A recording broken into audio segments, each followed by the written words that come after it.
മച്ചാട് കർണൻ കേരളത്തിലെ തൃശൂർ ജില്ലയിലെ തലപ്പിള്ളി താലൂക്കിൽ വടക്കാഞ്ചേരിക്കടുത്ത് സ്ഥിതി ചെയ്യുന്ന ഒരു സുന്ദരമായ ഗ്രാമമാണ് മച്ചാട്. മച്ചാട് മാമാങ്കം എന്ന പേരിലുള്ള ഉത്സവം നടക്കുന്നത് ഈ ഗ്രാമത്തിലാണ്.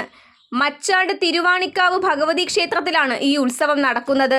പൂരങ്ങളുടെ നാടായ തൃശൂർ ഇവിടെ മച്ചാട് എന്ന ദേശത്ത് വർഷം തോറും കുംഭമാസത്തിൽ നടത്തിവരുന്ന കുതിരവേലയാണ് മച്ചാട് മാമാങ്കം എന്നറിയപ്പെടുന്നത്. സാധാരണ ഉത്സവങ്ങൾ ഒരു ദേശത്തു മാത്രം ഒതുങ്ങി നിൽക്കുമ്പോൾ ഈ കുതിരവേല മച്ചാട് എന്ന പ്രദേശത്തെ 6 ഗ്രാമങ്ങൾ ജാതിമത ഭേദമന്യേ ഒന്നിച്ചാണ് ആഘോഷിക്കുന്നത്. അങ്ങനെ ആഘോഷിക്കുന്ന ഈ സ്ഥലത്ത് ഒരു ഗജവീരൻ ഉണ്ടായിരുന്നു. നമുക്കറിയാം, അവനായിരുന്നു മച്ചാട് കർണൻ എന്ന പേരിൽ അറിയപ്പെടുന്നവൻ. ഇവനെ കൂടാതെ ജയറാം, ധർമ്മനും ഗോപാലനും ഒക്കെ ഇവിടെയുണ്ട്. മച്ചാട് പനങ്ങാട്ടുകര ചേറ്റ്യൂട്ടി അനിൽകുമാറിന്റെ ഉടമസ്ഥതയിലുള്ള ഈ കൊമ്പന്മാർ. കൊടുമൺ ആനകളുടെ കഥ പറയുമ്പോൾ കൊടുമൺ കർണനെ കുറിച്ച് പറയാതിരിക്കുന്നത് എങ്ങനെയാണ്? നമുക്കെല്ലാം അറിയാം കൊടുമൺ കല്ലുക്കാട്ടിൽ കുഞ്ഞുമോൻ അച്ചായനെ കുറിച്ച്. നിരവധി കൊമ്പന്മാരെ ആനക്കേരളത്തിന് സമ്മാനിച്ച ഒരു വ്യക്തി കൂടിയാണ്. കുറച്ചു കാലങ്ങൾക്ക് മുൻപ് തെക്കൻ തിരുവിതാംകൂറിലെ ആനക്കോട്ടയായിരുന്നു കൊടുമൺ എന്ന സുന്ദര ഗ്രാമം. 2 ഉടമസ്ഥരുടെ കൈകളിലായി നിരവധി ആനകൾ വാണിരുന്ന കൊടുമണ്ണിൽ നിന്ന് അവശേഷിക്കുന്ന കൊടുമൺ ശിവശങ്കരൻ മാത്രമാണ്. ഒരു പറ്റം ആനകളാണ്, അതിൽ കൂടുതലും ചെറുപ്രായമുള്ള ആനകൾ ഇവിടെ നിന്നും കച്ചവടമായി പോയത്. അതിൽ ഒരുവനായിരുന്നു പഴയ കൊടുമൺ കർണൻ. വേറിട്ട ആനച്ചന്തവുമായി ഉത്തരേന്ത്യയിൽ നിന്നും ദൈവത്തിന്റെ സ്വന്തം നാടായ നമ്മുടെ ആനക്കേരളത്തിൽ കാലുകുത്തിയവൻ. ഇവൻ ചെരിയുന്ന സമയത്ത് ഇപ്പോൾ മച്ചാട് കർണൻ.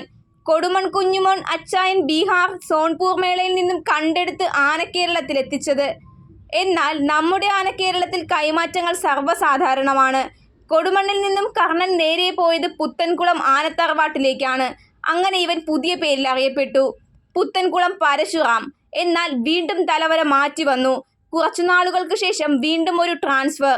അവിടെ നിന്നും നേരെ പീച്ചി ആനത്തറവാട്ടിലേക്ക്, പുത്തൻകുളം പീച്ചി കണ്ണനായിട്ട്. എന്നാൽ അവിടെ നിന്നും വീണ്ടും ഒരിക്കൽ കൂടി കൊല്ലത്തെ അടുത്ത മുതലാളിയുടെ പക്കലേക്ക്. അവിടെ നിന്ന് വീണ്ടും കൈമാറ്റങ്ങൾ. ഇവനെ തൃശൂർ വടക്കാഞ്ചേരിയിലുള്ള മച്ചാട് ഗ്രൂപ്പ് ഇവനെ സ്വന്തമാക്കുകയായിരുന്നു. അങ്ങനെ മച്ചാട് കർണനായി മാറിയിരുന്നു.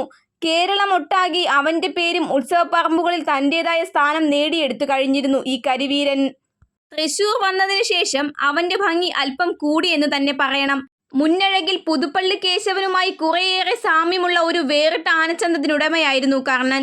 ഏത് സദസ്സിലും കയറ്റി നിർത്താൻ പറ്റിയ കരിയഴക്, നല്ല ചെവികൾ, വീണെടുത്ത കൊമ്പുകൾ, അത്ര വലിയ ഉയരപ്പെരുവ പറയാനില്ലെങ്കിലും നല്ല മുന്നഴകും നീളമുള്ള തുമ്പിയും ഉറച്ച നടയമരങ്ങളും.